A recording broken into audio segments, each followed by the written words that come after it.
बच्चों आज है हमारा डे 9 ऑफ मिशन सक्सेस, जिसमें हम करने वाले हैं सेकेंड लास्ट चैप्टर अपना वॉल्यूम 3 का, जो कि है अकाउंटिंग रेशो। और देखते ही देखते 10 दिन पूरे ही होने वाले हैं हमारे मिशन सक्सेस के, और हमारी पूरी अकाउंटेंसी कल खत्म हो जाएगी। तो आज हमें जो चैप्टर करना है अकाउंटिंग रेशो, तो स्टार्ट करते हैं उन 18 रेशोज को ही हम लोग वन बाय वन हम पढ़ेंगे।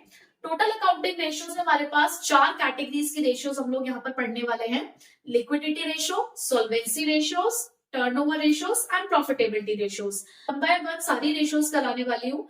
तो यहाँ पे मैं आपको कुछ क्वेश्चंस ऐसे कराऊंगी जो आपके कॉन्सेप्ट को क्लियर कर देंगे। हम यहाँ पर टीएस गरेवाल को ही फॉलो करेंगे, क्योंकि एनसीईआरटी के अंदर बहुत ज्यादा क्वेश्चंस नहीं है करने के लिए, तो कवर अप नहीं हो पाएगा वहां पर पूरा कॉन्सेप्ट। तो इसलिए हम इसके लिए टीएस गरेवाल वॉल्यूम 3 आपको टीएस गरेवाल से ही करनी है, उसके लिए आपको एनसीईआरटी नहीं पढ़नी है। वॉल्यूम 1 और 2 हम ऑलरेडी एनसीईआरटी से कवर अप कर चुके हैं, ठीक है। तो अब यहाँ पर सबसे पहली कैटेगरी जो मैंने लिखी है वो है लिक्विडिटी रेशो, जिसके अंदर आपको 2 रेशोज पढ़नी है। पहली है करंट रेशो, जिसका फॉर्मूला है current assets upon current liability. दूसरी है लिक्विड रेशो, जिसका फॉर्मूला है लिक्विड एसेट्स अपॉन में करंट लायबिलिटी। लिक्विड एसेट्स का फॉर्मूला होता है current assets minus inventory minus prepaid expenses. तो ये मेन फॉर्मूला है जो रेशो के अंदर जब आप क्वेश्चन सॉल्व करोगे तो भी कुछ छोटे छोटे फॉर्मूलाज हमारे आते रहते हैं, तो वो आप साथ साथ करते रहेंगे। बच्चों अब जब ये आप चैप्टर करने जा रहे हो तो आप स्टार्टिंग में कुछ पेजेस छोड़ देना क्वेश्चन करने से पहले, कि जो भी आपका एक नया फॉर्मूला आए आपको उसको एक साथ लिखना है, यानी कि सारे फॉर्मूले आपको एक साथ लिखने हैं इस चैप्टर के, ताकि जब आप कल को रिवीजन करने बैठो तो आपको सारे फॉर्मूले एक साथ दिख जाए, ठीक है। यहाँ पर नीचे मैंने एक बैलेंस शीट का फॉर्मेट बनाया है। अभी मैं इसको समझाऊंगी कि मैंने क्यों बनाया है। तो पहले हम लोग कर लेते हैं अब इसका क्वेश्चन नंबर 2। तो देखिए जरा क्वेश्चन नंबर 2 है क्या। क्वेश्चन नंबर 2 है calculate the current ratio from the following information. और आपको इंफॉर्मेशन दे रखी है total assets, fixed tangible assets, share holder funds, non current liabilities and non current investments. अब करंट रेशियो कैलकुलेट करनी है। करंट रेशियो का formula क्या है, current assets upon current liability. पर कहीं से कहीं तक भी क्वेश्चन के अंदर ना तो करंट एसेट्स है ना करंट लायबिलिटी, ठीक है। और बच्चों जब भी आप अकाउंटिंग रेशियो का क्वेश्चन करेंगे एग्जाम में, तो भाई सबसे पहले फॉर्मूला लिख देना, क्योंकि उसके आगे आपको कुछ आता हो या ना आता हो, फॉर्मूले का नंबर आपको जरूर मिलेगा, ठीक है। उसके बाद अब हमें नहीं समझ में आ रहा कि क्या फॉर्मूला लगने वाला है। अगर आपको नहीं समझ में आ रहा तो भाई एक आप ना ये बैलेंस शीट याद कर लो। स्टार्टिंग के कुछ रेशियोज के लिए अगर आप ये बैलेंस शीट याद कर लोगे तो आपका काम हो जाएगा।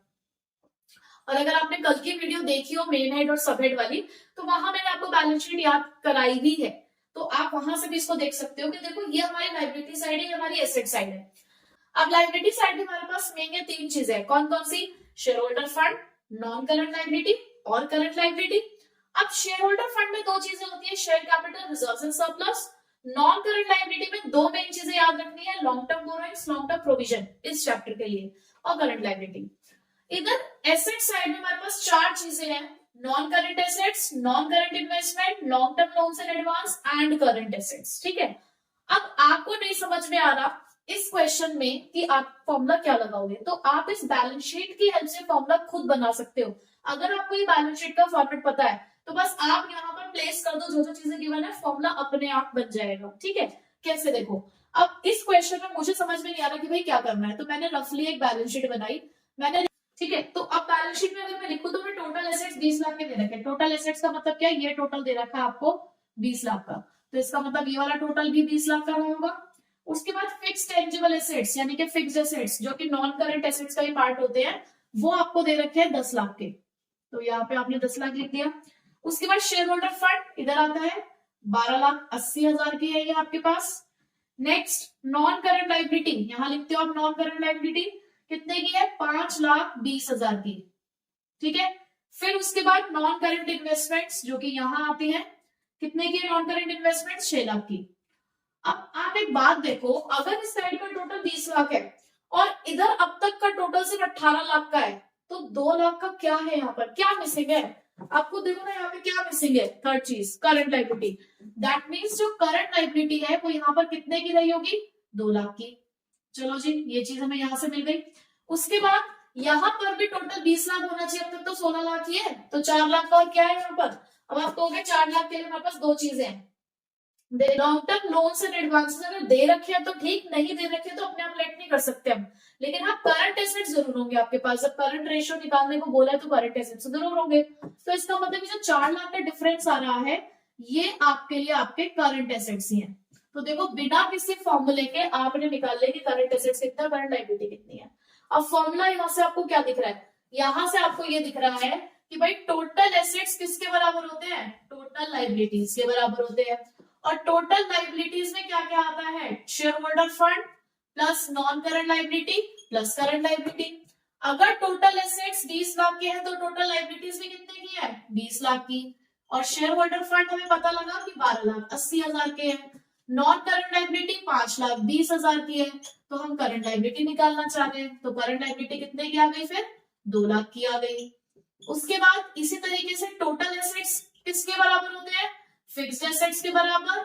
Non current investments, fixed assets plus non current investment और करंट एसेट्स, इससे क्या मिलता है हमें, टोटल एसेट्स। टोटल एसेट्स आपको 20 लाख के दे रखे हैं और फिक्स्ड एसेट्स है हमारे पास 10 लाख, नॉन करंट इन्वेस्टमेंट है 6 लाख, हम निकालने जा रहे हैं करंट एसेट्स। तो करंट एसेट्स आपके कितने हैं निकल के, 4 लाख। लो जी हमारी क्वेश्चन की रिक्वायरमेंट हुई कंप्लीट। तो current ratio I current assets upon current liability, यानी कि 4 लाख डिवाइडेड बाय 2 लाख, तो करंट रेशो आ चुकी है 2:1।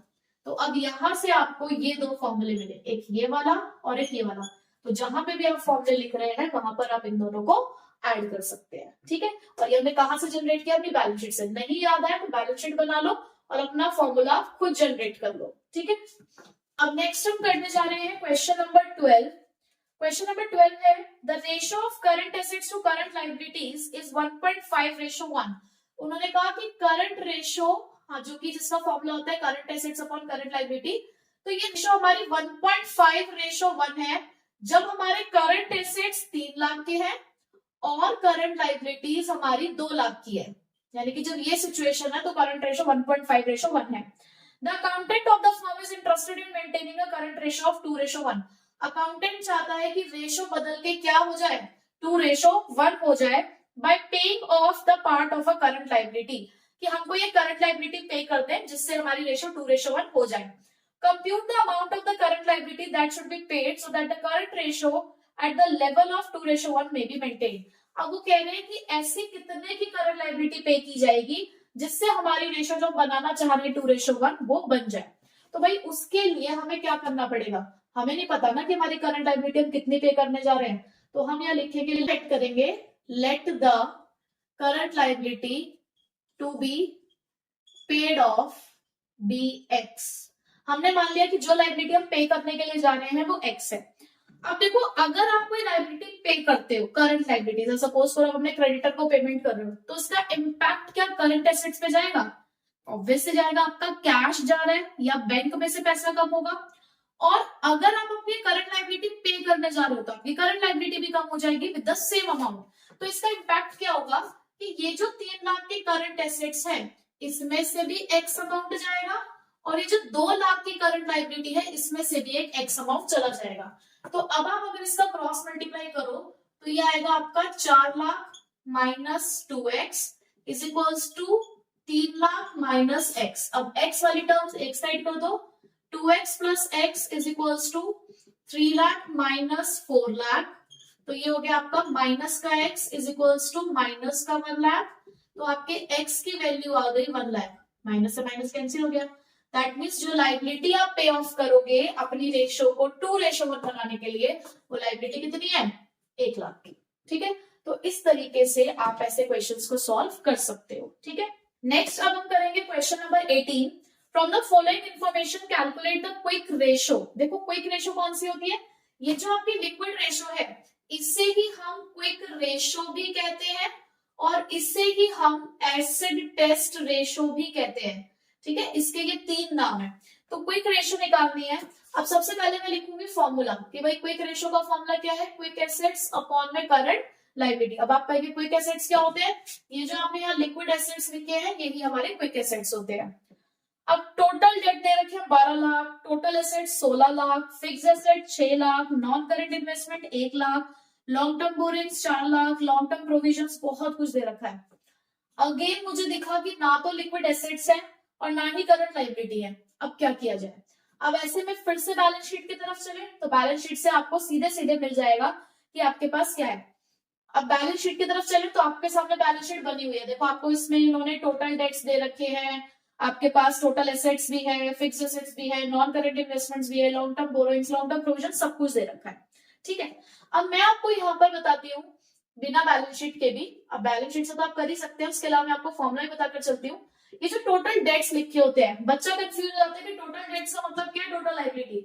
जी नहीं, टोटल डेट्स का मतलब होता है non current liability plus current liability, यानी कि इन दोनों का टोटल डेट कहलाता है। ठीक है, अब आपको क्वेश्चन में टोटल डेट्स दे रखे हैं 12 लाख के।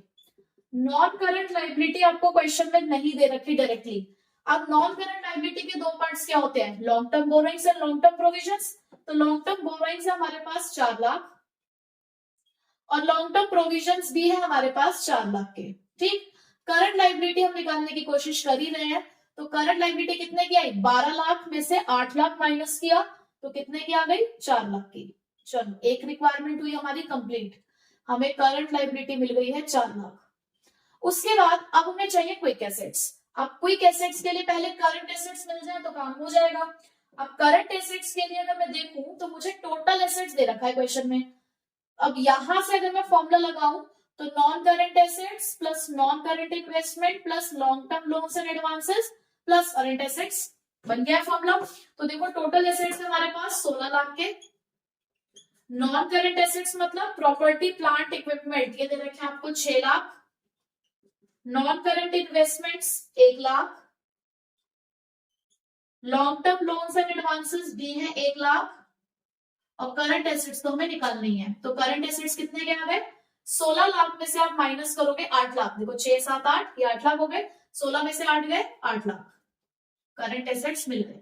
बट अभी भी हमारा काम पूरा नहीं हुआ है, हमें निकालने हैं क्विक एसेट्स। तो क्विक एसेट्स का फॉर्मूला क्या है, current assets minus inventory minus prepaid expenses. तो करंट एसेट्स है 8 लाख के, इन्वेंट्री आपको क्वेश्चन में दे रखी है 1,90,000 की और प्रीपेड एक्सपेंसेस है आपके पास 10,000 के। तो 8 लाख में से आपने 2 लाख माइनस किया, क्योंकि देखो 1,90,000 और 10 ये तो हो गया 2 लाख, तो 8 लाख में से आपने 2 लाख माइनस किया तो ये आ गया आपका 6 लाख। तो वो 6 लाख आपने लिख दिया यहाँ पर। तो 6 लाख डिवाइडेड बाय 4 लाख, तो आपका आंसर आ गया क्विक रेशियो का 1.5:1, क्योंकि ये क्या बचेगा 3/2। तो इस तरीके से आपने क्विक रेशियो कैलकुलेट करनी है। अब नेक्स्ट क्वेश्चन हम करने जा रहे हैं, क्वेश्चन नंबर 24, जो कि करंट रेशियो और लिक्विड रेशियो दोनों का एक मिक्स क्वेश्चन है। क्वेश्चन में आपको करंट रेशियो दे रखी है 4 का मतलब क्या है 4:1। देखो करंट रेशियो का फॉर्मूला क्या होता है, current assets upon current liability, जो कि दे रखी है 4 मतलब 4:1। इसी तरीके से आपको क्वेश्चन के अंदर लिक्विड रेशियो भी गिवन है। लिक्विड रेशियो का फॉर्मूला क्या होता है, liquid assets upon current liability.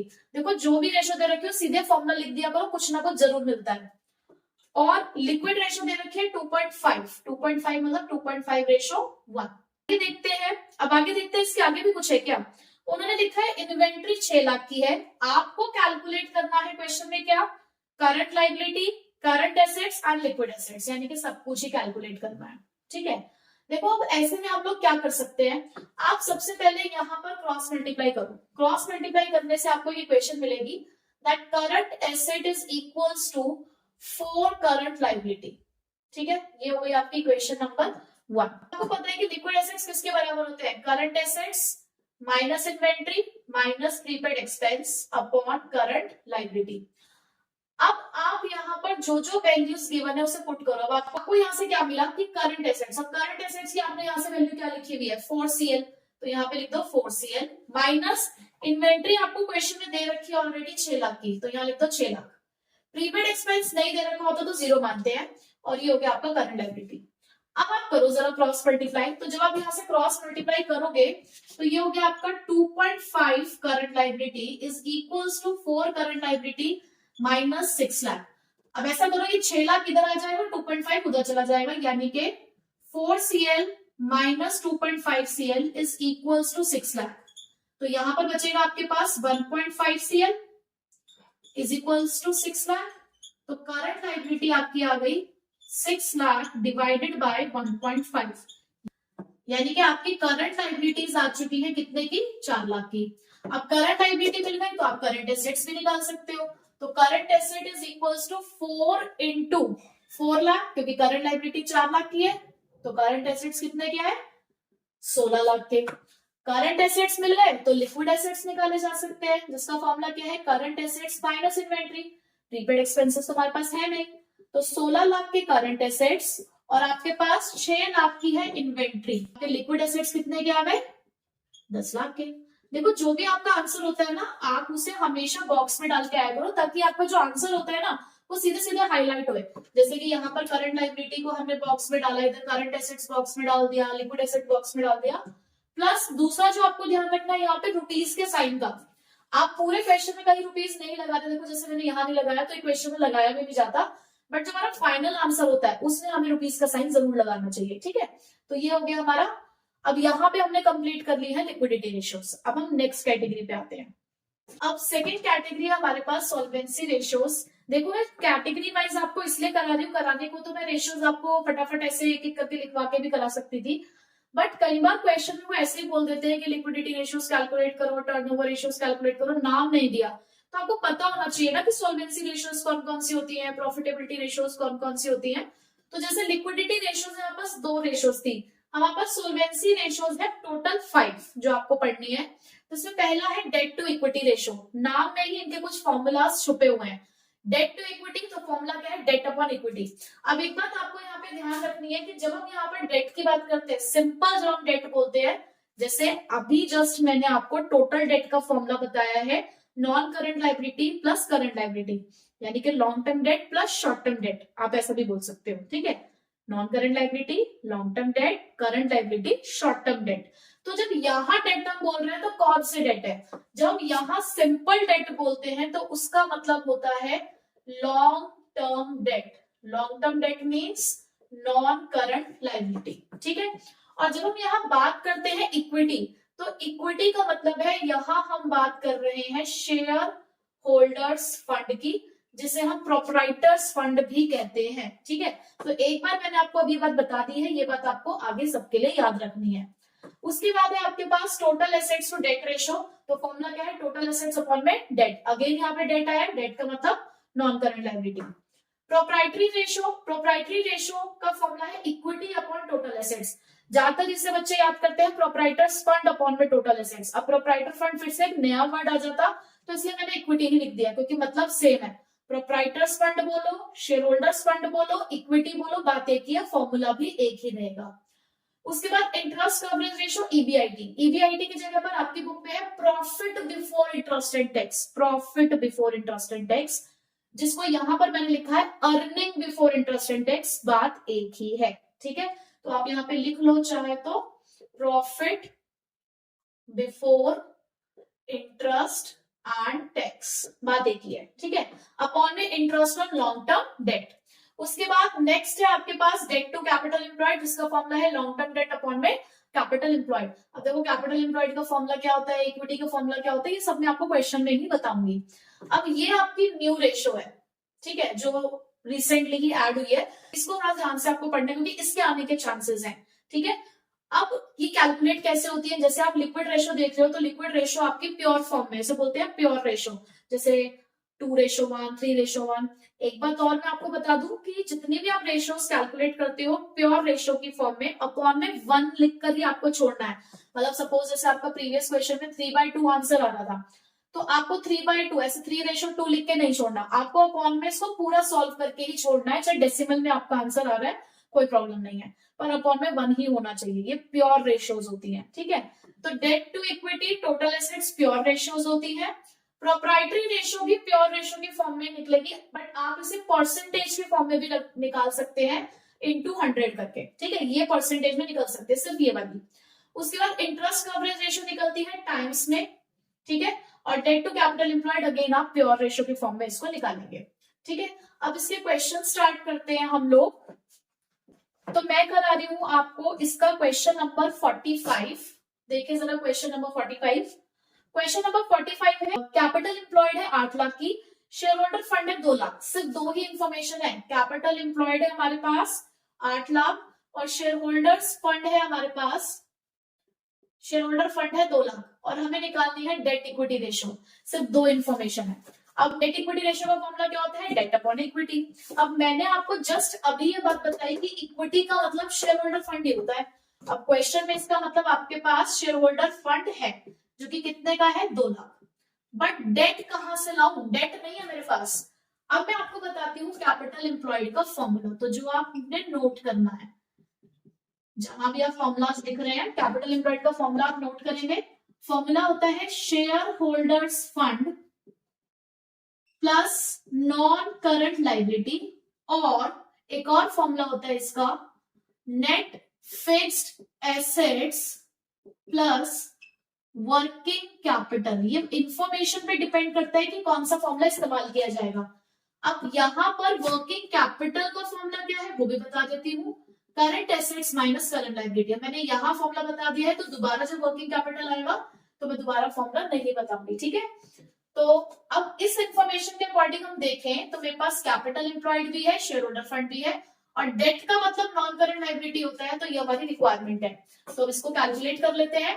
हमारे पास कैपिटल एम्प्लॉयड है 8 लाख, शेयर होल्डर फंड है हमारे पास 2 लाख, और नॉन करंट लायबिलिटी तो हमें चाहिए। तो नॉन करंट लायबिलिटी आपके पास कितनी आ चुकी है यहाँ पर, 6 लाख की।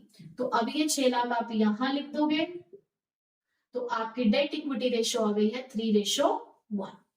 तो इस तरीके से ना ये वाला जो चैप्टर है टोटली फॉर्मूले का खेल है। अगर आपको फॉर्मूला पता है तो कुछ नहीं करना, सिंपल कैलकुलेशन है, ठीक है। तो ये फॉर्मूला नोट कर लीजिए, ये वाला नोट कर लीजिए, ये वाला नोट कर लीजिए, उसके बाद तो आपको पता ही है। और ये जो मैंने मेन चीजें बताई हैं यहाँ पर आपको, इस चीज का आपको ध्यान रखना है। अब नेक्स्ट हम करते हैं क्वेश्चन नंबर 47। क्वेश्चन नंबर 47 है Monica limited has quick ratio of 1.5:1। Question में हमें क्विक रेशियो दे रखी है जिसका फॉर्मूला क्या होता है, quick assets upon current liability 1.5:1। आगे लिखा है working capital is ₹1,20,000। Working capital आपको क्वेश्चन में दे रखी है। वर्किंग कैपिटल का फॉर्मूला क्या होता है, current assets minus current liability, और ये आपको दे रखी है 1,20,000 की। आगे लिखा है इट्स इन्वेंट्रीज आर ऑफ 80,000, और इन्वेंट्रीज उन्होंने दी है आपको 80,000 की। टोटल एसेट्स दे रखे हैं 3,80,000 के, और टोटल डेट्स है 2,80,000। टोटल डेट, अब मुझे यहाँ से ना टोटल डेट सुनाई दिया, तो टोटल डेट कहीं ना कहीं हमारा इस्तेमाल होने वाला है। देखो यहाँ पर मेरे पास ये इक्वेशन बन के रह गई है कि क्विक एसेट्स किसके बराबर होते हैं, 1.5 CL। अब क्विक एसेट्स को अगर मैं फर्दर एक्सपेंड करूं तो current assets minus inventory, prepaid expenses नहीं है तो छोड़ देते हैं। अब हमारे पास क्वेश्चन में इन्वेंट्रीज है, कितने की इन्वेंट्रीज आपको क्वेश्चन में दे रखी थी, आपको क्वेश्चन में 80,000 की इन्वेंट्री दे रखी है 1.5 CL। तो इसका मतलब करंट एसेट्स की इक्वेशन क्या बनी, 1.5 CL प्लस 80,000। लो जी, अब अगर मैं इसको यहाँ पर पुट कर दूं तो मुझे यहाँ पर जो कि करंट लायबिलिटी है वो मिल जाएगी। अब आप कहिए मैडम इतना लंबा चौड़ा काम आप क्यों कर रहे हो, से निकाल रहे हैं ये सब। देखो उन्होंने हमें बोला है कि आपको निकालनी है डेट इक्विटी रेशियो। अब डेट इक्विटी रेशियो के लिए ना तो मेरे पास डेट है ना मेरे पास इक्विटी है। अब उन्होंने मेरे को टोटल डेट दे रखा है क्वेश्चन में। अब टोटल डेट क्या होता है, non current liability plus current liability. ना मेरे पास क्वेश्चन में नॉन करंट लायबिलिटी है ना ही करंट लायबिलिटी है, बट मेरे पास करंट लायबिलिटी निकालने का रास्ता है, तो उस रास्ते के लिए ही मैं यहाँ पर फाइंड आउट करने की कोशिश कर रही हूँ। तो मैं यहाँ पर ये जो करंट एसेट है इसकी जगह पर लिख देती हूँ 1.5 CL प्लस 80,000 माइनस CL। तो ये 80,000 उधर चला जाएगा तो ये बचेगा आपका 40,000, और 1.5 माइनस CL के लिए क्या बचेगा, सिर्फ 0.5 CL। तो CL is equals to 40,000 divided by 0.5, एक डेसिमल लगा के ऊपर गया, तो ये आपकी आ गई करंट लायबिलिटी भी 80,000 की, ठीक है। अब करंट लायबिलिटी आपकी 80,000 की आ चुकी है, तो अब आप यहाँ पर टोटल डेट का फॉर्मूला लगा सकते हैं। टोटल डेट का फॉर्मूला होता है non current liability plus current liability. आपको टोटल डेट दे रखे हैं 2,80,000 के, नॉन करंट लायबिलिटी हमें नहीं पता, करंट लायबिलिटी लेकिन हमें मिल चुकी है 80,000 की, तो नॉन करंट लायबिलिटी आ गई आपकी 2 लाख। मैंने अब तक जो किया है मैं एक बार उसको सम अप कर देती हूँ। सबसे पहले मुझे क्वेश्चन में क्विक रेशियो गिवन थी जिसका फॉर्मूला है क्विक एसेट्स अपॉन में करंट लायबिलिटी, उन्होंने बता दिया 1.5 है, मैंने भी लिख के छोड़ दिया था।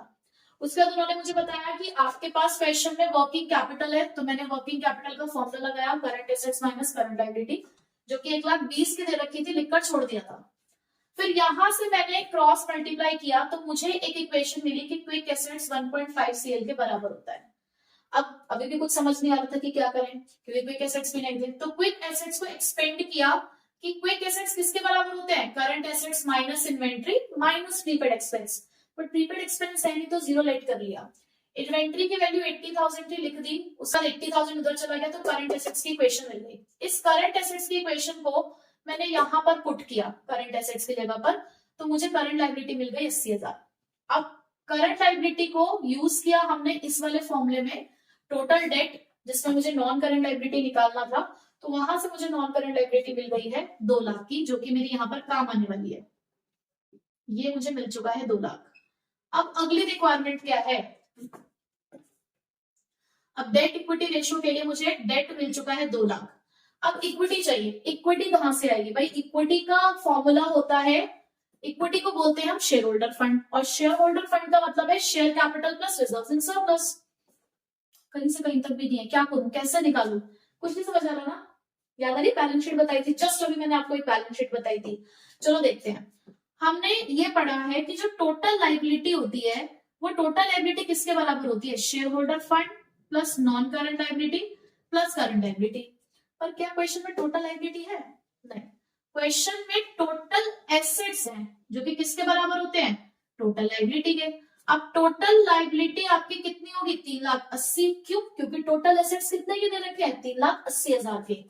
शेयर होल्डर फंड तो मैं निकालना चाह ही रही हूँ, नॉन करंट लायबिलिटी अभी अभी मिली हमें 2 लाख की, करंट लायबिलिटी 80,000 की है, तो आपको यहां से शेयर होल्डर फंड मिलेगा कितने का भाई, 2,80,000 इधर का टोटल है, माइनस करोगे इधर जाके तो कितना मिलेगा, 1 लाख।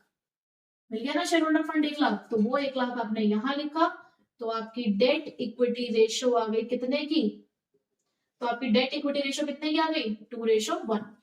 अब आप देखो क्वेश्चन में सिर्फ कितनी सी इंफॉर्मेशन थी और निकालना हमें क्या क्या पड़ा, तो इतना सब कुछ करने के बाद हमें डेट इक्विटी रेशियो मिल गई अपनी 2:1। तो फॉर्मूले पे बहुत ज्यादा कमांड आपको यहाँ रखनी है, क्योंकि एक फॉर्मूला दूसरे से जुड़ा है, अगर आपको फॉर्मूले याद नहीं होंगे तो आप अकाउंटिंग रेशियो में गड़बड़ कर जाओगे, ठीक है। तो एक बार इस क्वेश्चन को खुद से भी दोबारा आपने करके देखना है, ठीक है। तो करते हैं क्वेश्चन नंबर 55। क्वेश्चन नंबर 55 के अंदर हमें टोटल डेट दे रखी है 15 लाख, करंट लायबिलिटी है 5 लाख, कैपिटल एम्प्लॉयड है 15 lakh. Calculate the total assets to debt ratio, हमें निकालनी है total assets to debt ratio, जिसका फॉर्मूला क्या है, टोटल एसेट्स अपॉन में डेट। भाई टोटल एसेट्स का मतलब क्या, non current assets, non current investment, long term loans and advances and current assets, और डेट का मतलब क्या है, नॉन करंट लायबिलिटी। अब क्वेश्चन में मेरे पास टोटल डेट है, अब आपको पता है कि जो टोटल डेट है वो किसके बराबर होता है, non current liability plus current liability. अब टोटल डेट्स आपके पास कितने के हैं, 15 लाख के, और आपके पास करंट लायबिलिटी आपको दे रखी है, ये तो हमें निकालना ही है, 5 लाख। तो मिल गया आपको नॉन करंट लायबिलिटी कितने की, 10 लाख की।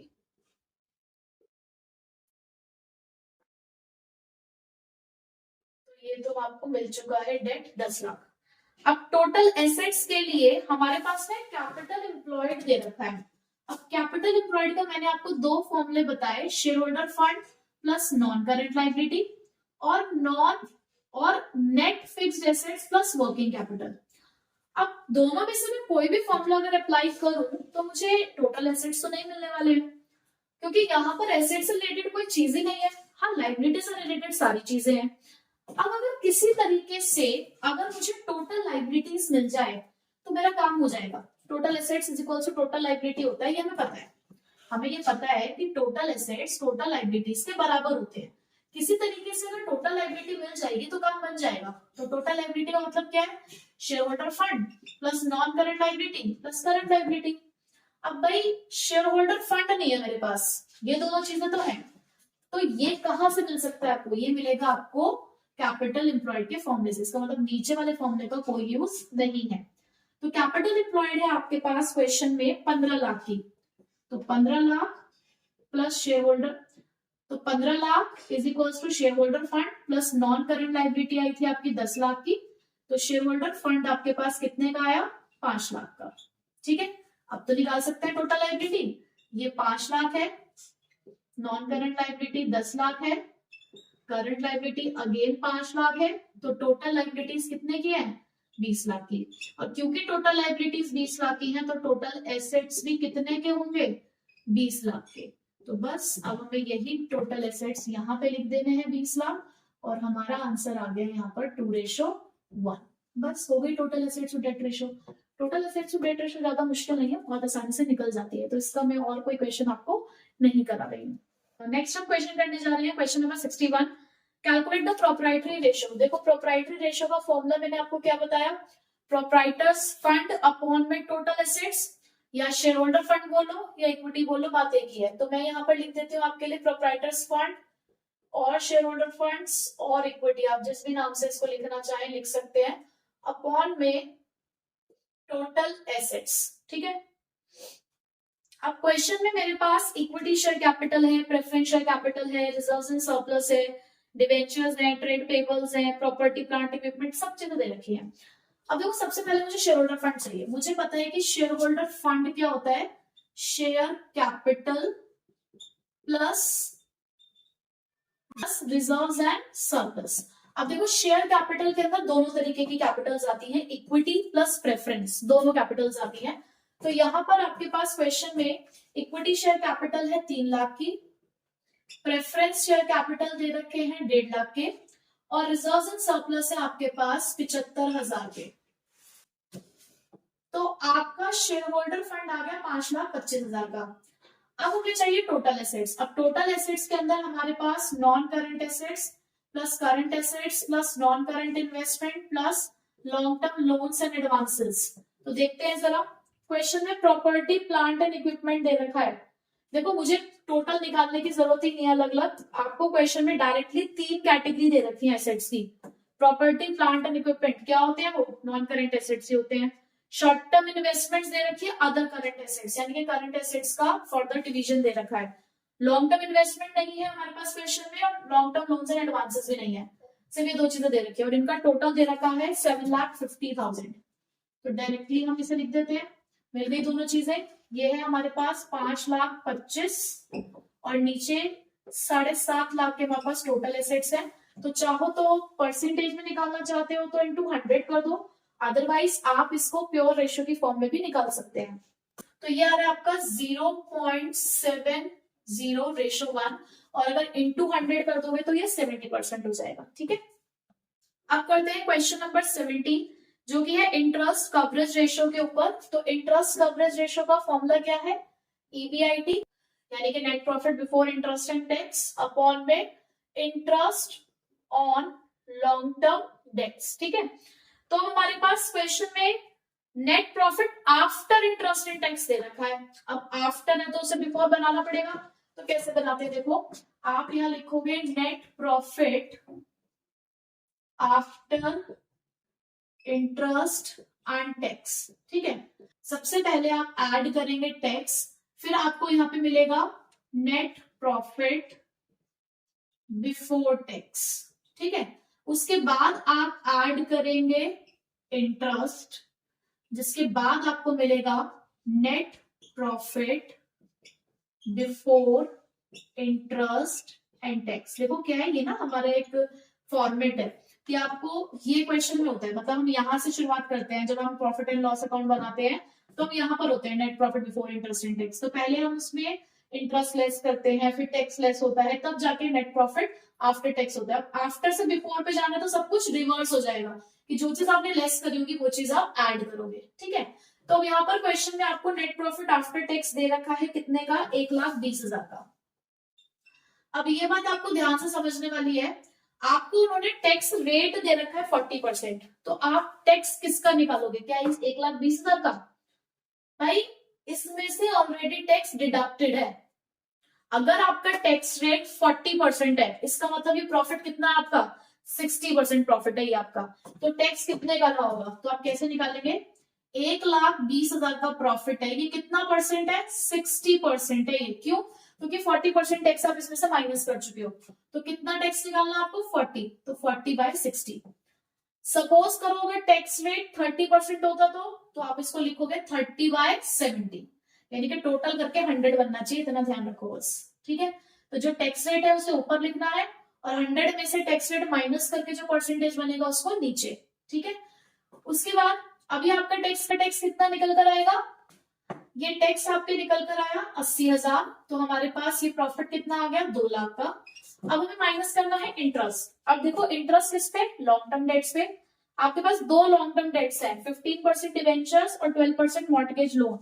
तो परसेंटेज इनका इंटरेस्ट है, तो 1 लाख का 15% हो गया 15,000, और दूसरा मॉर्टगेज लोन है 1 लाख, उसका 12% हो गया 12,000।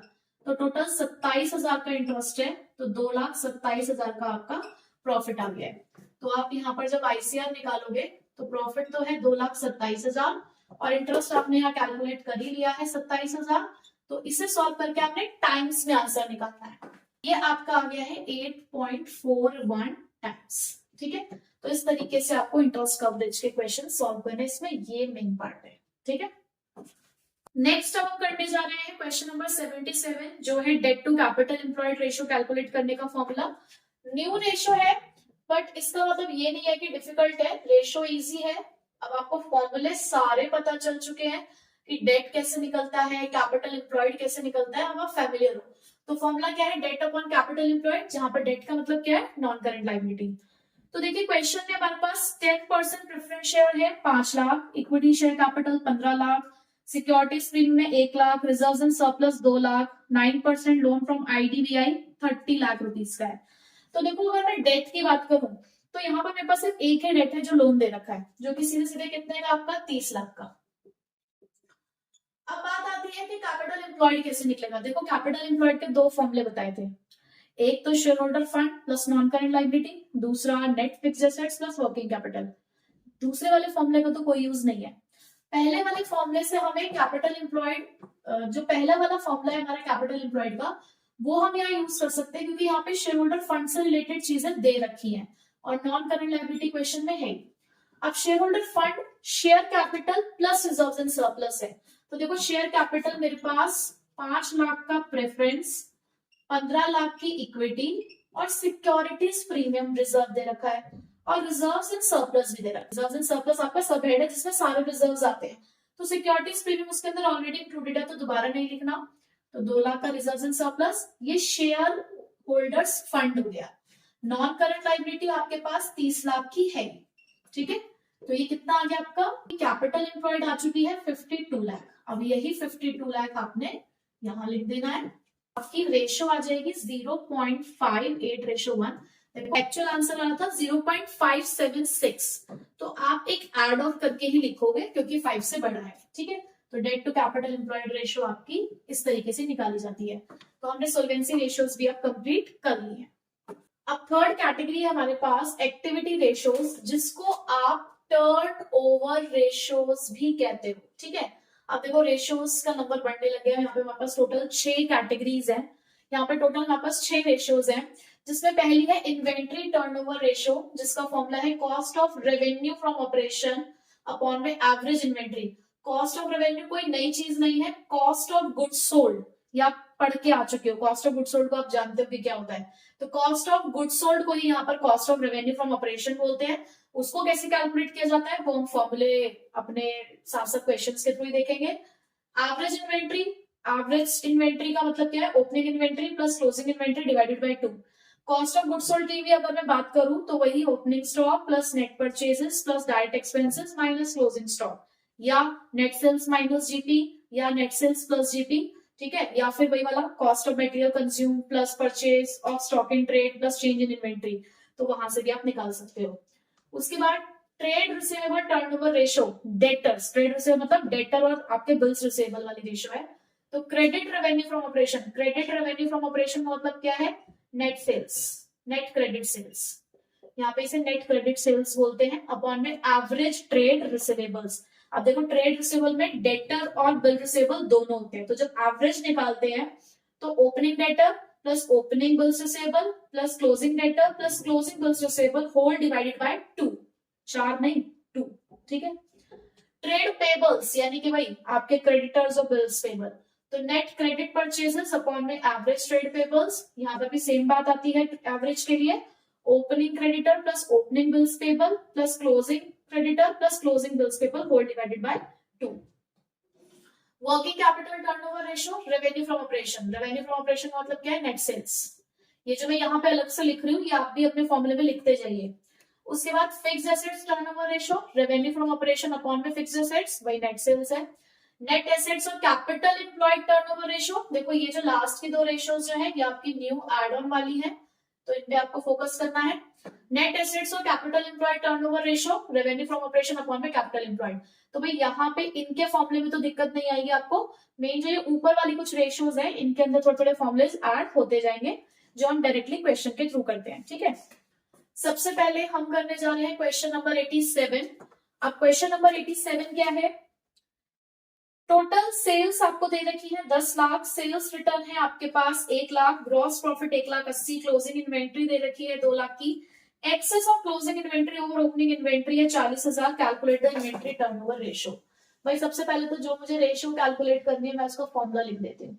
देखो मैं यहाँ पर शॉर्ट फॉर्म में लिख रही हूँ, आप एग्जैक्टली यही वाला फॉर्मूला लिखोगे, ठीक है। अब मुझे चाहिए यानी कि कॉस्ट ऑफ गुड्स सोल्ड। अब भाई कॉस्ट ऑफ गुड्स सोल्ड के लिए opening inventory, closing inventory, purchases, ये सब चीजें चाहिए। क्वेश्चन है मेरे पास इन्वेंट्री है तो, लेकिन क्लोजिंग वाली है, ओपनिंग नहीं है, और परचेजेस तो बिल्कुल भी नहीं है, तो फिर मैं शिफ्ट करूंगी दूसरे वाले फॉर्मूले पे जो कि है नेट सेल्स माइनस जीपी। अब क्वेश्चन में नेट सेल्स तो नहीं है, टोटल सेल्स है, लेकिन निकाल सकते हो। टोटल सेल्स है 10 लाख की, सेल्स रिटर्न है 1 लाख की, तो 10 लाख माइनस 1 लाख, क्योंकि नेट सेल्स का फॉर्मूला क्या होता है, total sales minus sales return. लिख लो अगर याद नहीं रहता है तो, नेट सेल्स का फॉर्मूला क्या है, total sales minus sales return, तो माइनस कर दिया। माइनस जीपी, जीपी यानी कि ग्रॉस प्रॉफिट, वो है हमारे पास 1,80,000, तो 9 लाख में से 1,80,000 आपने माइनस करना है, तो ये आ गया आपका 7,20,000, ठीक है। कॉस्ट ऑफ गुड्स सोल्ड मिल गया 7,20,000। अब चाहिए एवरेज इन्वेंट्री जिसका फॉर्मूला होता है opening inventory plus closing inventory divided by 2। अब उन्होंने क्या लिखा है, लिखा है क्लोजिंग इन्वेंट्री 2 लाख है, excess of closing inventory over opening inventory 40,000। क्या बात हुई इसका, इसका मतलब क्या हुआ, उन्होंने कहा क्लोजिंग इन्वेंट्री 2 लाख है और जो क्लोजिंग इन्वेंट्री है ना वो ओपनिंग इन्वेंट्री से 40,000 ज्यादा है। क्या लिखा है, excess of closing inventory over opening inventory, यानी कि दोनों के बीच का जो डिफरेंस है वो 40,000 है। या मैं बोलूंगी क्लोजिंग इन्वेंट्री ओपनिंग इन्वेंट्री 40,000 ज्यादा है, तो इसका मतलब अगर क्लोजिंग 2 लाख की है तो ओपनिंग निकालने के लिए अगर मैं 40,000 माइनस कर दूं तो मुझे ओपनिंग इन्वेंट्री मिल गई 1,60,000 की, ठीक है। तो इस पॉइंट को मार्क कर लेना, अच्छा पॉइंट है ये। तो आपके पास ओपनिंग इन्वेंट्री है 1,60,000, क्लोजिंग है 2 lakh, divide by 2, 3,60,000 divide by 2 यानी कि 1,80,000, तो यहाँ आ गया 1,80,000। आपकी रेशो क्या आ गई, रेशो आ गई आपकी 4 टाइम्स। जितनी भी एक्टिविटी रेशियोज है ये सब टाइम्स में निकलती है, सब टाइम्स में निकलेंगी, ठीक है। नेक्स्ट करते हैं क्वेश्चन नंबर 96। आपको दे रखा है 3 lakh is the cost of revenue from operation, यानी कि आपको कॉस्ट ऑफ गुड्स सोल्ड दे रखा है 3 लाख का, और आगे लिखा है the inventory turnover ratio, inventory turnover ratio 8 times. तो भाई यहाँ पर मैं फॉर्मूला लिख के रख देती हूँ इसका, तो ये अगर 8 टाइम्स है और सीओजीएस हमारे पास 3 लाख है, तो एवरेज इन्वेंट्री का क्या, अभी आगे देखते हैं। आगे लिखा हुआ है inventory in the beginning is 2 times more than that at the and, calculate the value of opening inventory and closing inventory. Basically आपको ओपनिंग इन्वेंट्री और क्लोजिंग इन्वेंट्री चाहिए, और आपको पता है कि ये दोनों चीजें एवरेज इन्वेंट्री में आती हैं, तो कहीं ना कहीं आपको एवरेज इन्वेंट्री चाहिए। तो मैं एवरेज इन्वेंट्री पहले निकाल लेती हूँ। एवरेज इन्वेंट्री क्रॉस मल्टीप्लाई किया आपने, 3 लाख डिवाइडेड बाय 8, आपकी एवरेज इन्वेंट्री आई 37,500, ठीक है। आगे उन्होंने एक लाइन लिखी हुई है that inventory in the beginning is 2 times more than that of the inventory at the and, यानी कि एक बात पता चली कि बिगनिंग की जो इन्वेंट्री है वो क्लोजिंग की इन्वेंट्री से ज्यादा है। क्या बोला उन्होंने, inventory in the beginning is more than that of the inventory at the end, तो let the closing inventory be x, तो हम मान लेते हैं कि क्लोजिंग इन्वेंट्री एक्स है, तो ओपनिंग इन्वेंट्री क्या होगी, देन ओपनिंग इन्वेंट्री कितने की होगी। देखो उन्होंने क्या बोला, ध्यान से पढ़ना है, इस लाइन को अंडरलाइन कर लेना, 2 times more, 2 times more than that of. उन्होंने ये नहीं बोला कि 2 टाइम्स ऑफ। देखो आपको ऐसा सिमिलर क्वेश्चन देखने को मिलेगा, इससे ऐसा सिमिलर क्वेश्चन आपको देखने को मिलेगा क्वेश्चन नंबर 88, उसमें भी एक बात है, लास्ट वाली लाइन में पढ़ देती हूँ आपके लिए। Inventory at the and is 1.5 times, एक में लिखा हुआ है 1.5 टाइम्स देन, ठीक है, और एक में लिखा हुआ है 2 टाइम्स मोर देन, यानी कि ये वर्ड आ गया है एक मोर। तो मोर का मतलब है कि जितनी क्लोजिंग है उतना तो है ही ओपनिंग इन्वेंट्री, बट उससे 2 टाइम्स ज्यादा है। बट यही चीज अगर मैं यहाँ पे बोलूं तो यहाँ पे क्या मतलब था, सिर्फ आप लिखते हैं 1.5 ऑफ एक्स, ठीक है। तो अगर मोर लिखा है तो इसका मतलब आपको जितना हुआ है उतना तो लिखना ही है, प्लस जितने एक्स्ट्रा टाइम्स वो बोल रहे हैं वो भी आपको मल्टीप्लाई करना है, ठीक है। दोनों में फर्क पता चल गया कि 1.5 टाइम्स का मतलब क्या, 2 टाइम्स मोर का मतलब क्या हो गया, ठीक है। तो अब यहाँ पर ओपनिंग इन्वेंट्री कितनी आ गई है, 3x। इन्वेंट्री का फॉर्मूला लगा दो, opening plus closing divided by 2, ये है आपके पास 37,500, ये है 3x प्लस x अपॉन में 2, तो ये ऊपर चला जाएगा, तो आप इसको, तो उसके बाद ये हो गया आपका 4x बाय 2, तो ये कितना बचेगा आपका, ये बचेगा आपका 2x, तो x की वैल्यू आ जाएगी 37,500 डिवाइडेड बाय 2, यानी कि 18,750, ये निकल कर आ गई है आपकी क्लोजिंग इन्वेंट्री। अगर ये क्लोजिंग इन्वेंट्री है तो ओपनिंग इन्वेंट्री क्या है, 3 इंटू 87,750, यानी ओपनिंग इन्वेंट्री कितने की आ गई आपकी 56,250, ये आ गया आपका आंसर, ठीक है। तो इस तरीके के क्वेश्चन की भी आपको प्रैक्टिस करनी है। नेक्स्ट करते हैं हम क्वेश्चन नंबर 105, जो कि बेस्ड है हमारा ट्रेड रिसेबल टर्नओवर रेशियो पे, जिसका फॉर्मूला क्या है, नेट क्रेडिट सेल्स अपॉन में एवरेज ट्रेड रिसेबल। देखो अब यहाँ पे मैं आपको सारे क्वेश्चंस तो कवर नहीं करा सकती, बट मैं ऐसे ऐसे क्वेश्चंस करा रही हूँ जो आपके थोड़े से डिफरेंट है, जिससे ऑलमोस्ट उस रेशियो के बारे में सब कुछ कवर हो जाए। अब जैसे कि यहाँ पे नेट क्रेडिट सेल्स की बात हो रही है, तो नेट क्रेडिट सेल्स कैसे निकाल सकते हो आप, आपको पता है कि जो टोटल सेल्स है वो दो चीजों का समेशन है, cash sales plus credit sales, ठीक है। तो यहां से आपने टोटल सेल्स निकालनी है, तो total sales cash sales plus credit sales का समेशन होता है।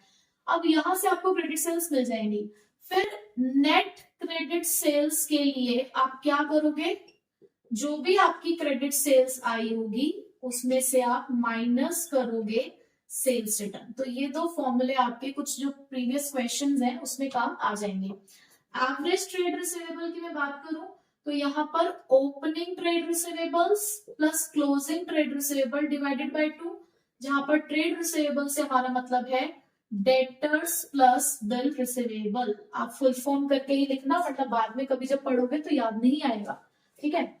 अब हमारे क्वेश्चन में क्या है, हमारे क्वेश्चन में है Mercury limited made credit sales of ₹4 lakh during the financial period. If the collection period is 36 days and the year is assumed to be 360 days, अब ये collection period क्या है, देखो आपको यहाँ पे एक और फॉर्मूला पढ़ना होगा एवरेज कलेक्शन पीरियड का, ठीक है, यानी कि कितने टाइम पीरियड में हम कलेक्ट कर लेते हैं अपने डेटर से पैसा। तो उसका फॉर्मूला क्या होता है, नंबर ऑफ डेज और months in a year divided by trade receivables turnover ratio. अब एवरेज कलेक्शन पीरियड उन्होंने दे दिया आपको 36, जहां पर वो कह रहे हैं कि आप ऐसा मानकर चलिए कि एक साल में 360 डेज है, अगर ये डेज में है तो यहाँ पर आपको डेज ही लेने होंगे। तो यहाँ से आपको ट्रेड रिसीवेबल टर्नओवर रेशियो मिल जाएगी, जो कि उन्होंने आपसे फर्स्ट पॉइंट में पूछा भी है। तो 360 डिवाइडेड बाय 36 यानी कि 10 टाइम्स, ठीक है। फर्स्ट पार्ट अपने आप ही सॉल्व हो गया, यही पूछा था आपसे ट्रेड रिसीवेबल टर्नओवर रेशियो निकालो।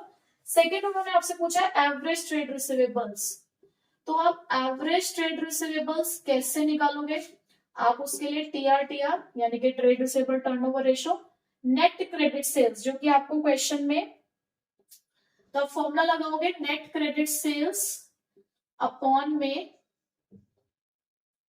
नेट क्रेडिट सेल्स अपॉन में एवरेज ट्रेड रिसीवेबल्स। ये आपको 10 टाइम्स है और नेट क्रेडिट सेल्स आपके पास क्वेश्चन में अवेलेबल है कितने की, 4 लाख की एवरेज ट्रेड रिसीवेबल। तो एवरेज ट्रेड रिसीवेबल्स आपके पास आ गए 40,000, 10 अपॉन में चला जाएगा। सेकेंड क्वेश्चन का आंसर भी हमें मिल गया है।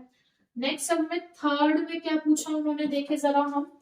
थर्ड में उन्होंने हमसे पूछा trade receivable eight the and, when trade receivable at the end are more than that in the beginning by 6,000। अपने आप इक्वेशन बना लो, मैंने अभी ये बात आपको समझाई है।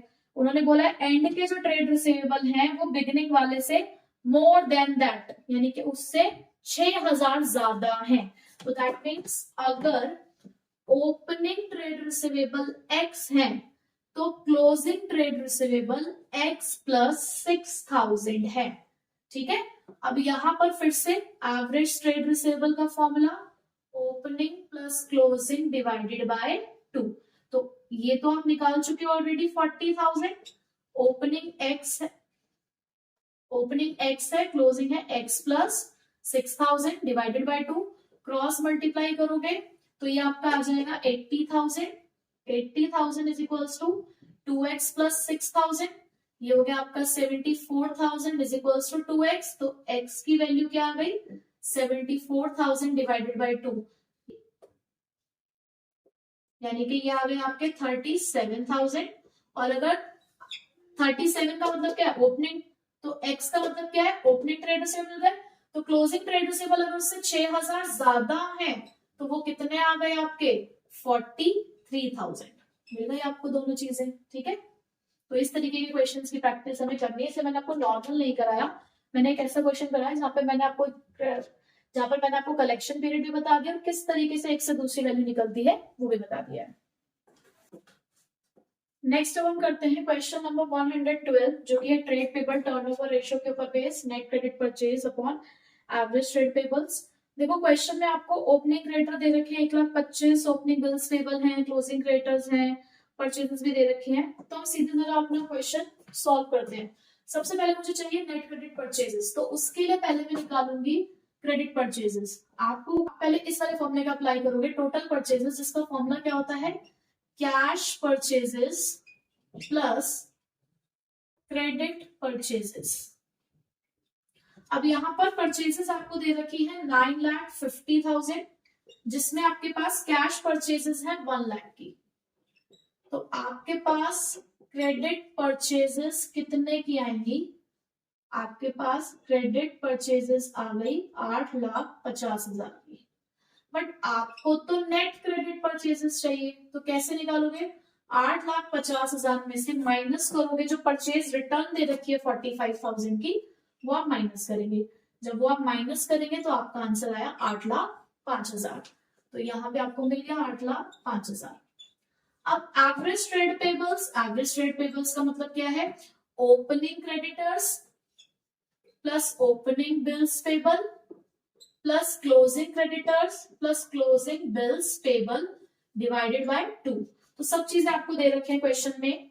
1,25,000, ये दे रखा है आपको 10,000, ये है 90,000, फिर ये क्लोजिंग है हमारे पास 5,000 डिवाइडेड बाय 2।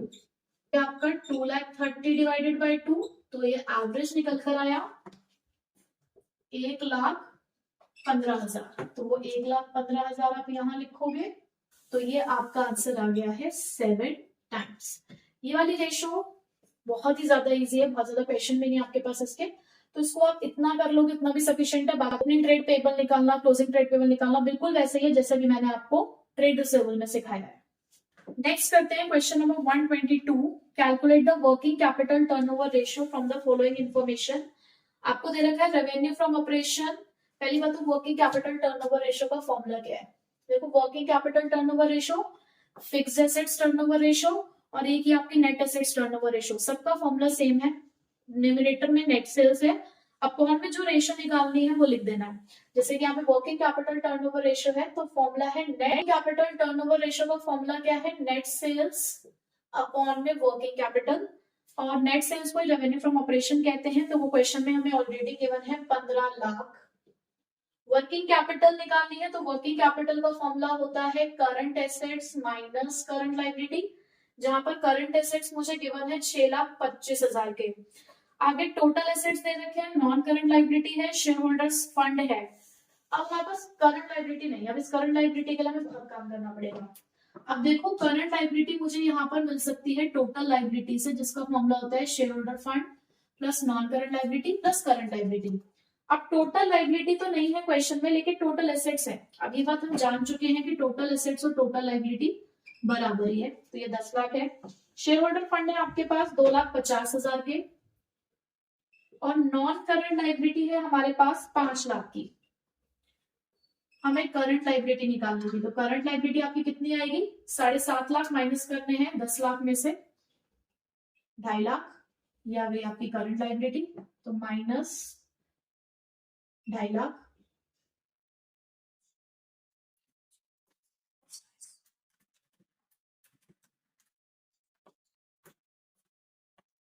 तो ये आ गया आपका 3,75,000, यहाँ लिख दो 3,75,000, ये वर्किंग कैपिटल आ गई थी। तो आपका आंसर आएगा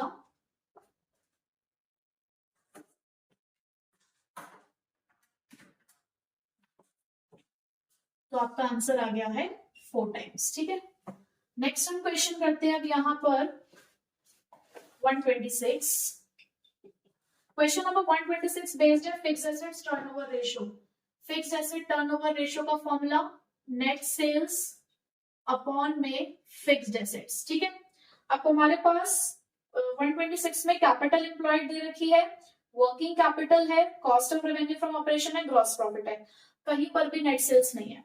अब देखो cost of revenue from operation का मतलब क्या है, सीओजीएस, और सीओजीएस का फॉर्मूला क्या होता है, net sales minus GP. Note करते जाओ ना फॉर्मूले जो नए नए आ रहे हैं। तो सीओजीएस है हमारे पास कितने का, 8 लाख। नेट सेल्स हमें निकालनी ही है, और जीपी है हमारे पास 2 लाख। तो नेट सेल्स आ चुकी है 10 लाख की। चलो जी, एक काम हो गया, ये आ गया 10 लाख। उसके बाद नेक्स्ट चाहिए मुझे फिक्स्ड एसेट्स। अब फिक्स्ड एसेट्स कहां से आ सकते हैं, कैपिटल एम्प्लॉयड का एक फॉर्मूला याद करो, मैंने आपको बताया था net fixed assets plus working capital. तो कैपिटल एम्प्लॉयड है आपके पास 2.5 लाख, फिक्स्ड एसेट्स हमें चाहिए, और वर्किंग कैपिटल क्वेश्चन में गिवन है 50,000। तो नेट फिक्स्ड एसेट्स आ गए आपके 2 लाख के।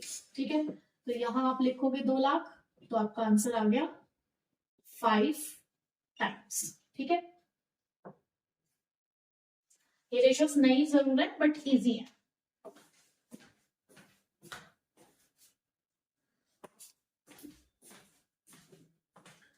नेक्स्ट हम करते हैं क्वेश्चन नंबर 131, जो कि है हमारा based on net assets turnover ratio.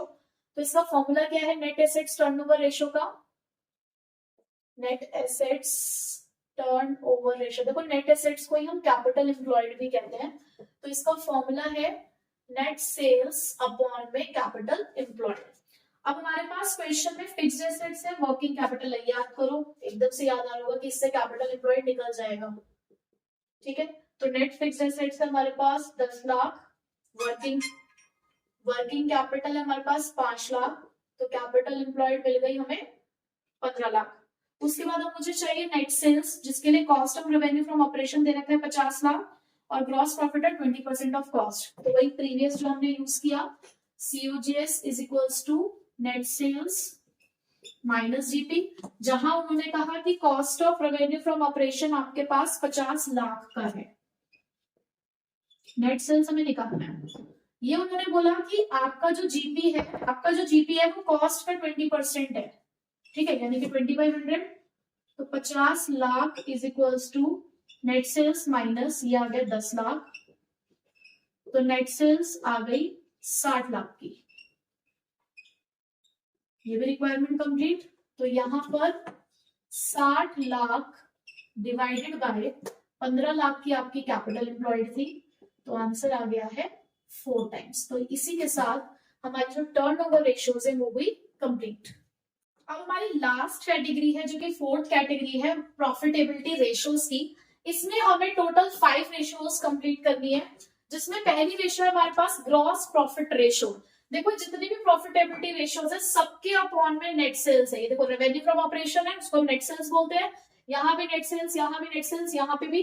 बस फिफ्थ रेशियो के अंदर नेट सेल्स का यूज नहीं करना है, वहां है कैपिटल एम्प्लॉयड। ठीक है, यानी कि 4 रेशियो का बेस, यानी कि 4 रेशियो का डिनोमिनेटर सेम है नेट सेल्स, तो आपको फॉर्मूला याद करना आसान हो जाएगा।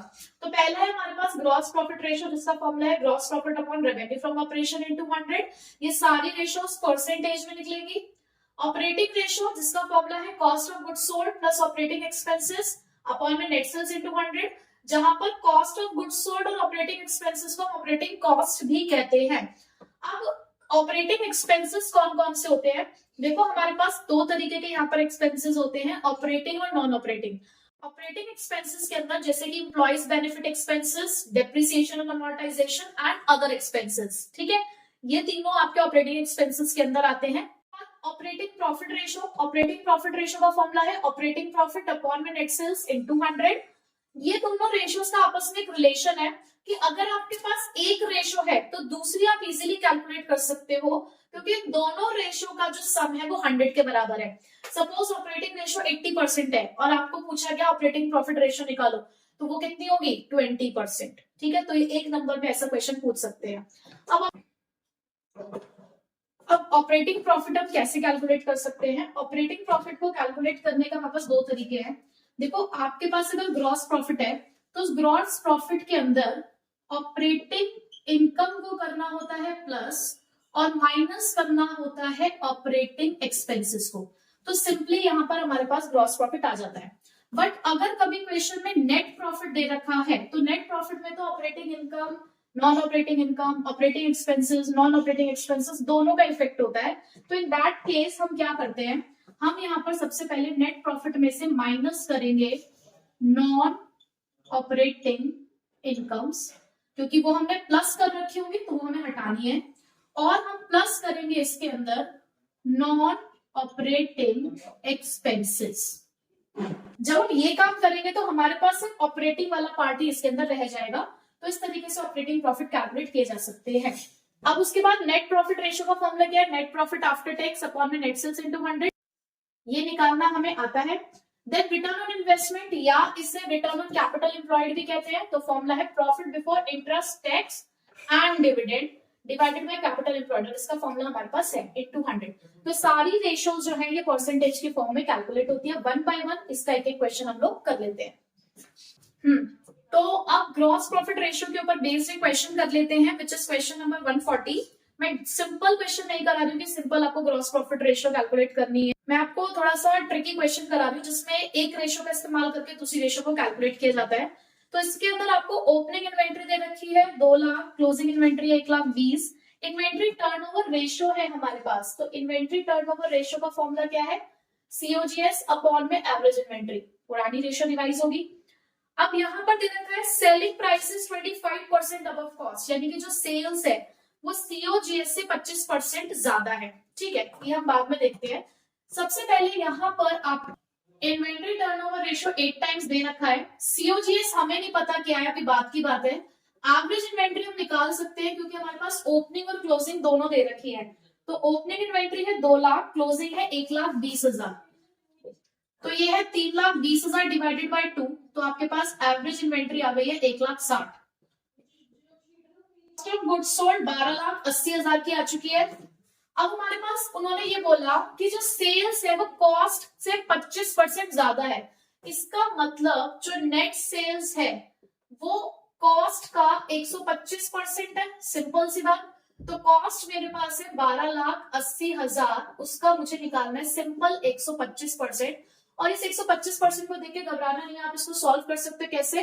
5/4 लिख के। तो नेट सेल्स आ गई है आपके पास 16 लाख। अब आपको क्वेश्चन में ग्रॉस प्रॉफिट रेशियो निकालनी है, विच इज जीपी अपॉन में नेट सेल्स इनटू 100। तो ग्रॉस प्रॉफिट कैसे निकाल सकते हैं हम? आपके पास COGS का फॉर्मूला, अब देखो जीपी कैसे निकालोगे?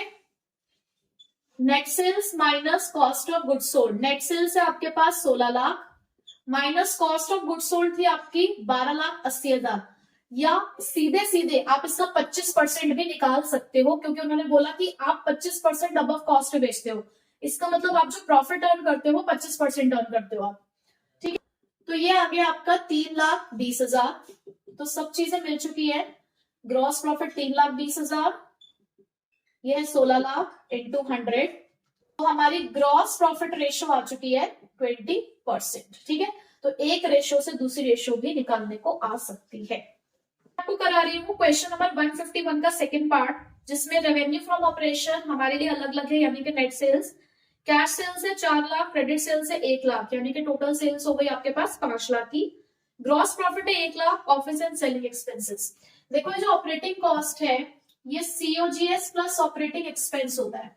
अब क्वेश्चन में मुझे सीओजीएस यानी कि कॉस्ट ऑफ गुड सोल्ड चाहिए, जो कि मेरे पास नहीं है, बट इसको निकालने का तरीका जरूर है, क्योंकि ये होता है net sales minus GP.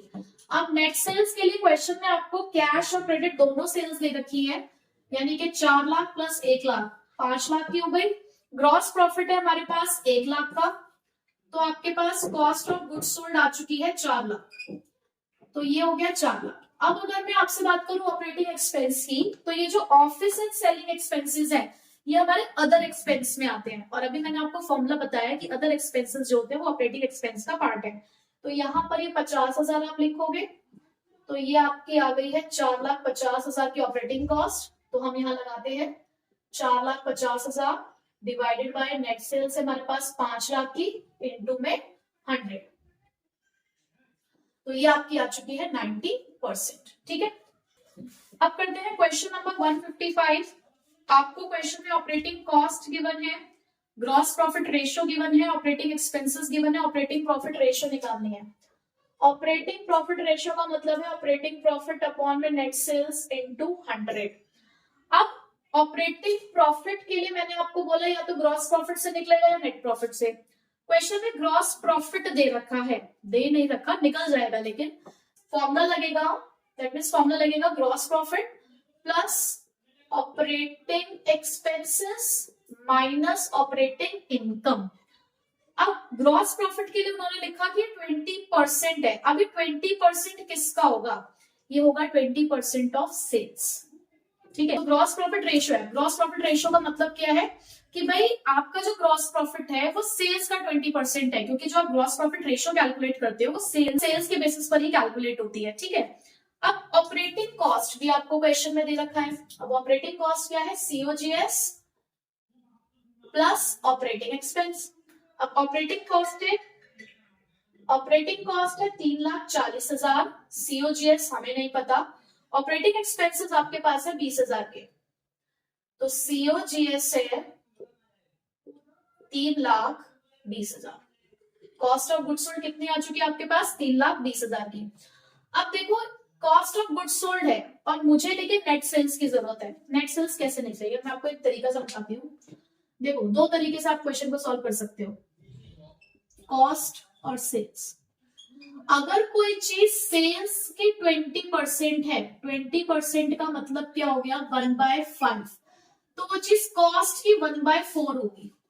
Numerator as it is लिखते हैं। जब आपको सेल्स से कॉस्ट की तरफ जाना है तो इन दोनों का जो सब्ट्रैक्शन है, इन दोनों का जो डिफरेंस है वो डिनोमिनेटर में आ जाता है।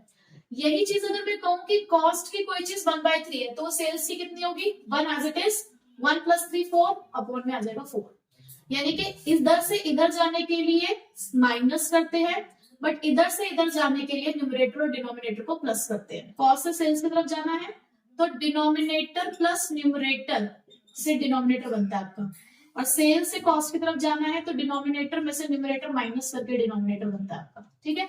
यानी कि अगर कोई चीज सेल्स की 1/5 है तो वो कॉस्ट का कितना होगा? 1/4, और कोई चीज अगर कॉस्ट की 1/3 है तो वो सेल्स का कितना होगा? 1/4, ठीक है। इस तरीके से निकाल सकते हो। या अगर आपको ऐसे सॉल्व करना नहीं आता है तो let the sales be x, तो जीपी क्या होगा? 20% ऑफ एक्स, यानी कि x/5।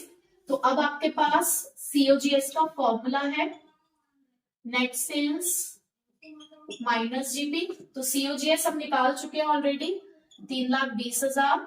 ये हो गया x माइनस एक्स बाय 5, तो यानी कि 3,20,000 is equals to 4x bye 5। तो x की वैल्यू क्या आ गई, 3,20,000 इंटू 5 अपॉन में 4, यानी कि 4 लाख। आपको यहाँ पर आपकी सेल्स मिल चुकी है 4 लाख की, तो ग्रॉस प्रॉफिट कितना रहा होगा, 4 लाख डिवाइडेड बाय 5, यानी कि 80,000। ठीक है, बहुत लंबा चौड़ा प्रोसेस नहीं है। यही चीज अगर मैं यहाँ पर करती, अगर मैं भाई से जीपी जो है वो सेल्स का 1/5 है, अब मैं यहाँ पर इसको 1/4 करूंगी अगर, तो 80,000 आ रहा है ना, सिंपल आ रहा है आपका 80,000 ऐसे ही। अब देखो जो हमने 80,000 ये स्टेप फॉलो करके निकाला, अगर मैं इस मेथड को फॉलो करती जिसके अंदर जो चीज सेल्स की 1/5 थी वो कॉस्ट की 1/4, तो मैं 3,20,000 का 1/4 करते मेरे को जीपी ऑटोमेटिकली मिल जाता 80,000। तो आपकी इच्छा है, आप जिससे भी करना चाहें आप कर सकते हैं। नेक्स्ट, अब मुझे ऑपरेटिंग प्रॉफिट निकालना है, तो ऑपरेटिंग प्रॉफिट के लिए ग्रॉस प्रॉफिट मिल चुका है, तो कैसे निकालेंगे आप, ग्रॉस प्रॉफिट है 80, ऑपरेटिंग एक्सपेंसेस है 20,000, इनकम दे नहीं रखी है तो 60,000 का ऑपरेटिंग प्रॉफिट, तो निकाल लेते हैं operating profit ratio. 60,000 divided by sales आ चुकी है 4 लाख की, इंटू में 100, तो ऑपरेटिंग प्रॉफिट रेशो आ गई आपकी 15%। क्वेश्चन हमें करना है क्वेश्चन नंबर 161।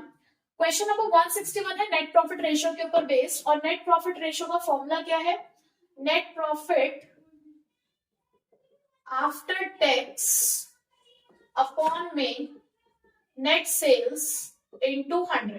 ठीक है, अब हमारे पास क्वेश्चन में नेट सेल्स तो है 8,20,000 और रिटर्न अलग से 10,000। देखो नेट सेल्स का मतलब ये होता है कि उसमें से ऑलरेडी सेल्स रिटर्न माइनस की हुई है, तो दोबारा नहीं करना ये काम।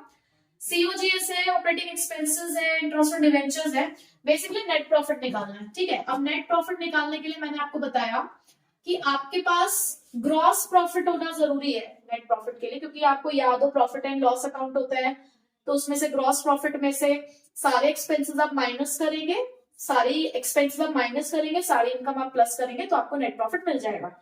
तो अब ग्रॉस प्रॉफिट कहां से आएगा, देखो ग्रॉस प्रॉफिट आएगा आपका नेट सेल्स माइनस जीपी से। तो आप यहाँ पे सीधे क्या करोगे, नेट सेल्स, देखो नेट सेल्स है आपके पास 8,20,000 की, उसमें से आप माइनस कर दो कॉस्ट ऑफ गुड्स सोल्ड 5,20,000, तो ये जो 3 लाख आ रहा है ये आपका ग्रॉस प्रॉफिट है। ठीक है, अब इसमें प्लस करो सारी इनकम, इनकम में आपके पास है gain on sale of fixed assets यानी कि 81,000, ये है आपकी नॉन ऑपरेटिंग इनकम। अगर ऑपरेटिंग इनकम होती है वो भी ऐड कर दे। उसके बाद माइनस करेंगे आप ऑपरेटिंग एक्सपेंसेस जो कि है 2,09,000 के, और नॉन ऑपरेटिंग एक्सपेंसेस जो कि आपको दे रखा है इंटरेस्ट ऑन डिवेंचर 40,500। ठीक है, तो ये नेट प्रॉफिट आ चुका है 1,31,500, तो यहाँ अप्लाई करते हैं 1,31,500 डिवाइडेड बाय 8,20,000 की नेट सेल्स है इंटू 100, तो ये आ गई 16.04%। तो इस तरीके से आप नेट प्रॉफिट रेशियो कैलकुलेट कर सकते हो। देखो स्टार्टिंग की रेशियोज आपने देखा होगा थोड़ी सी कॉम्प्लिकेटेड है, बाद की रेशियोज तो सारी इजी है। अब हम करते हैं लास्ट क्वेश्चन अपना, क्वेश्चन नंबर 167 जो कि रिटर्न ऑन इन्वेस्टमेंट का क्वेश्चन है, जिसका फॉर्मूला क्या है, net profit before interest tax and dividend upon में कैपिटल एम्प्लॉयड इनटू 100। अब क्वेश्चन में हमारे पास प्रॉफिट आफ्टर टैक्स दे रखा है 1 लाख, करंट एसेट्स है 4 लाख, करंट लायबिलिटी है 2 लाख, फिक्स्ड एसेट्स है 6 लाख, 10% लॉन्ग टर्म डेट है और रेट ऑफ टैक्स है 20%। तो दैट मीन सबसे पहले कैपिटल एम्प्लॉयड निकल जाएगी। कैसे, कैपिटल एम्प्लॉयड के लिए net fixed assets plus working capital, fixed assets है आपके पास क्वेश्चन में 6 लाख के, वर्किंग कैपिटल के लिए current assets minus current liability, current assets है 4 लाख के और करंट लायबिलिटी है 2 लाख की, तो आपकी कैपिटल एम्प्लॉयड तो आ गई 8 लाख। ठीक है, अब हमें दूसरी चीज क्या चाहिए, अब हमें कैलकुलेट करना है यहाँ पर नेट प्रॉफिट बिफोर टैक्स। अब नेट प्रॉफिट आपको आफ्टर टैक्स दे रखा है, नेट प्रॉफिट आफ्टर टैक्स दे रखा है, कितना दे रखा है वो आपको आफ्टर टैक्स 1 लाख का। सबसे पहले आप ऐड करते हैं टैक्स।